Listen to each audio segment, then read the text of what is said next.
तमाम देखने और सुनने वालों को अस्सलाम वालेकुम। नाज़रीन ग्रामी, आज हम आपको बड़े दुख के साथ इस अजीबोगरीब सूरत हाल के बारे में आगाह करने जा रहे हैं कि भारत में इंसान को कोमा में पहुंचाने वाला खतरनाक और मुहलिक वायरस फैल चुका है। ये वायरस कोरोना वायरस की तरह एक इंसान से दूसरे इंसान और इंसानों से जानवरों में भी मुंतकिल हो सकता है। इस वायरस से मुतासिर होने वाले लोगों की अमवात की शरह कोरोना के मुकाबले में बहुत ज़्यादा है। मोदी सरकार अपनी तमाम तर कोशिशों के बावजूद इस वायरस पर काबू पाने में नाकाम साबित हो रही है। ये वायरस भारत के जनूबी रियासत केरला से फैलना शुरू हुआ, जिसके बाद केरला के 7 बड़े देहातों का तमाम मुल्क के साथ राब्ता मुनक़ता कर दिया गया। यहाँ के स्कूल, दफातर, मार्केटें गैर मुअय्यना मुद्दत तक बंद कर दिए गए। दोस्तों, सवाल ये पैदा होता है कि क्या भारत चीन की तरह पूरी दुनिया में वायरस फैलाने वाला मुल्क बनने जा रहा है, और क्या फिर एक दफ़ा पूरी दुनिया में लॉकडाउन होगा। दोस्तों, NIVA या निपा वायरस इंसानी दिमाग को मुतासिर करने वाला एक इंतहाई मुहलिक वायरस है।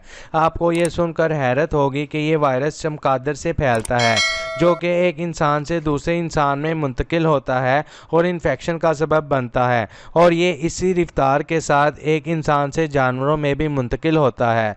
निपा वायरस एक ऐसी बीमारी है जिसमें शरह अमवात कोरोना के मुकाबले में बहुत ज़्यादा होती हैं। शुमाली मशरक़ी अफ्रीका और जनूबी मशरक़ी एशिया में निपा वायरस की वजह से मुतअद्दिद बीमारियां फैल चुकी हैं। भारतीय मीडिया रिपोर्ट के मुताबिक निपा वायरस 1998 में सबसे पहले मलेशिया के एक कस्बे निपा में सूअरों में पाया गया था, जिसके बाद इस वायरस का नाम निपा वायरस रख दिया गया। निपा वायरस चमगादड़ों से फैलने वाली बीमारी है, और ऑस्ट्रेलिया में सबसे पहले पाया जाने वाला हैंड्रा वायरस भी इसी ज़मरे में आता है। लेकिन सबसे हैरानकुन बात यह है कि जहां पर भी NIV यानी निपा वायरस फैला, वहां इस वायरस को ले जाने का बज़ाहिर कोई ज़रिया नहीं था। सबसे पहले 2004 में बांग्लादेश के कुछ लोग इस वायरस का शिकार हुए। बांग्लादेश में इस वायरस से मुतासिर होने वाले लोगों ने खजूर के दरख्त से निकलने वाले माया का जायका चखा था, और वहां पर चमगादड़ थे जो उस माया को वायरस ज़्यादा करने का सबब बने। आप जानते हैं कि माहौलियाती तब्दीली की वजह से जब किसी इलाके में बहुत ज़्यादा ठंड या गर्मी होती है, तो वहाँ के परिंदे और कुछ जानवर नकल मकानी के ज़रिए दूसरी जगह पर मुंतकिल हो जाते हैं। बल्कि इसी तरह मौसम की तब्दीली की वजह से निपा वायरस फैलाने वाले ये चमगादड़ें उन इलाकों से भारत के इलाकों में मुंतकिल हो गईं। ये चमगादड़ें फल और दरख्तों पर उगने वाली देगर अजनास शौक से खाती हैं।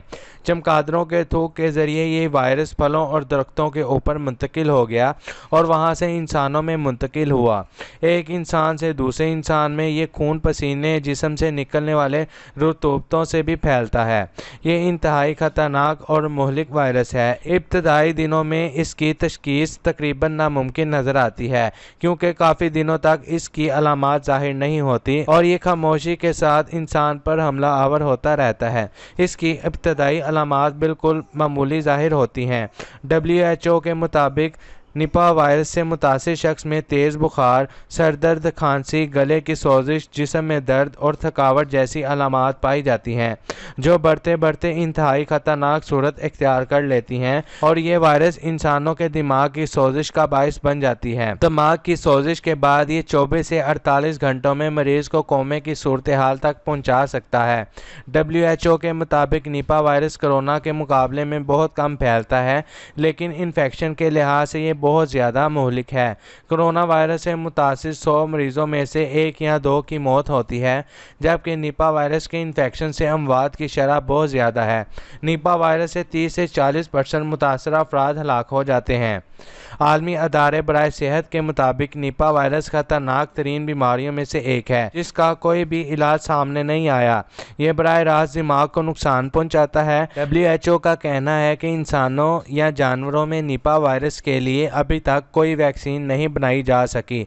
अगर इस वायरस की इब्तदा में तशखीस ना हो सके तो इंसान के दिमाग में सोजिश पैदा करके कोमे तक ले जाता है और आखिर इंसान की मौत वाक़या हो जाती है। मोअज़्ज़िज़ दोस्तों, अगर ये वायरस चमगादड़ों के जरिए भारत तक मुंतकिल हो सकता है तो ये दूसरे मुल्कों तक भी पहुंच सकता है और इसका सबसे पहला जरिया चमगादड़ें ही हो सकती हैं। इसके बाद भारत से नकल मकानी करने वाले दूसरे परिंदे और जानवर भी इस वायरस को दूसरे मुल्क तक मुंतकिल करने का जरिया बन सकते हैं। मोदी सरकार ने फौरी तौर पर केरला के 7 देहातों को लॉकडाउन के जरिए बंद कर दिया, लेकिन अगर ये लॉकडाउन खत्म करना पड़ता है या इस लॉकडाउन की खिलाफ वर्जी की जाती है तो ये वायरस केरला से होता हुआ पूरी भारत में फैल जाएगा। अगर मोदी सरकार सिर्फ जनूबी रियासत केरला में इस पर काबू पाने की कोशिश में नाकाम हो जाती है तो पूरी भारत में इस पर कैसे काबू पाएगी। अगर भारत के ताल्लुकात एशिया और दीगर ममालिक के साथ कायम रहते हैं और ज़मीनी, फ़ज़ाई और बहरी रास्तों को खोला जाता है तो यकीनी तौर पर यह वायरस एशिया और दूसरे ममालिक में फैल सकता है। चूँकि इस वायरस की वैक्सीन अभी तक मौजूद नहीं है तो पाकिस्तान जैसे ममालिक जो पहले ही तबाहली का शिकार हैं तो वो इस वायरस से कैसे लड़ेंगे। अगर भारत में बर वक्त इस वायरस पर काबू ना पाया गया तो हो सकता है मुस्तकबिल में तमाम दुनिया में एक बार फिर से लॉकडाउन की वजह बन जाए। इस वायरस की वैक्सीन ना होने की वजह से एहतियाती तदाबीर, सोशल डिस्टेंस और बर वक्त इस बीमारी की तशखीस है। इससे बचने का वाहिद जरिया है कि भारतीय हुकूमत को चाहिए कि वो इस वायरस को केरला में ही ख़त्म करने की कोशिश करें और इसे तमाम भारत में फैलने से रोका जाए। लेकिन एहतियाती तदाबीर के तौर पर भारत के हमसाया ममालिक को भी इस वायरस के खिलाफ न सिर्फ एहतियाती तदाबीर करनी चाहिए बल्कि अपने आप को इस वायरस के हमले के लिए ज़हनी तौर पर तैयार रखना चाहिए। नाज़रीन, अगर हम गौर करें तो इस वायरस का इलाज नबी करीम हज़रत मोहम्मद सल्लल्लाहु अलैहि वसल्लम की हदीस में पोशीदा नज़र आता है कि सफाई निस्फ़ ईमान है। अगर हम बाहर से आने के बाद, लोगों से हाथ मिलाने के बाद और ख़ास तौर पर कोई भी चीज़ खाने या पीने से पहले अच्छे तरीके से हाथ धोते हैं तो ना हम सिर्फ कोरोना या विपा वायरस से बल्कि इस तरह तमाम बीमारियों से महफूज रह सकते हैं। हम जब भी बाज़ार से सब्ज़ी या फल खरीद कर लाते हैं तो उन्हें थोड़ी देर पहले पानी में भिगो कर रख दें, फिर उन्हें अच्छी तरह धोकर इस्तेमाल करें। पानी में धोने की वजह से इन पर लगी मिट्टी और गंद की तह के साथ साथ जरासीम भी साफ़ हो जाते हैं। इस्लाम हमें न सिर्फ अपनी सफाई बल्कि इर्द गिर्द माहौल को भी साफ़ सुथरा रखने का हुक्म देता है और हम अगर इर्द गिर्द के माहौल को साफ़ सुथरा रखें, कूड़ा करकट दुरुस्त तरीके से तलफ करें, जानवरों के रहने की जगह को अच्छे तरीके से साफ़ सुथरा रखें तो बीमारी से महफूज रहने में मदद मिल सकती है, क्योंकि ये जानवरों से इंसानों में भी मुंतकिल होता है। अगर हमें नज़ला, ज़ुकाम, सांस लेने में हल्की सी भी दुश्वारी महसूस हो तो हमें फौरी तौर पर डॉक्टर से रजू करना चाहिए। डॉक्टर हजरात को भी चाहिए कि आने वाले मरीज़ों में जब ये अलामात देखें तो इनको नज़रअंदाज ना करें बल्कि इनका जायज़ा लें और इनके टेस्ट करवाएं।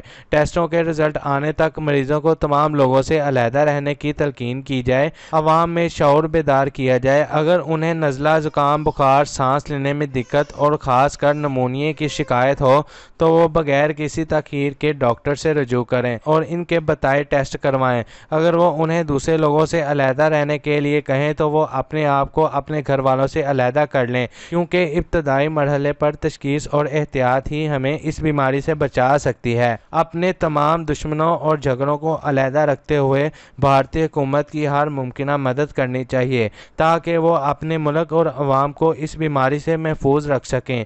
हदीस नबी करीम है कि जिसने एक इंसान की जान बचाई गोया उसने पूरी इंसानियत की जान बचाई। नाज़रीन गिरामी, ये थी हमारी आज की वीडियो। जल्द मुलाकात होगी अगली वीडियो में, तब तक अपना, अपने घर वालों और दोस्तों का ख्याल रखें। शुक्रिया।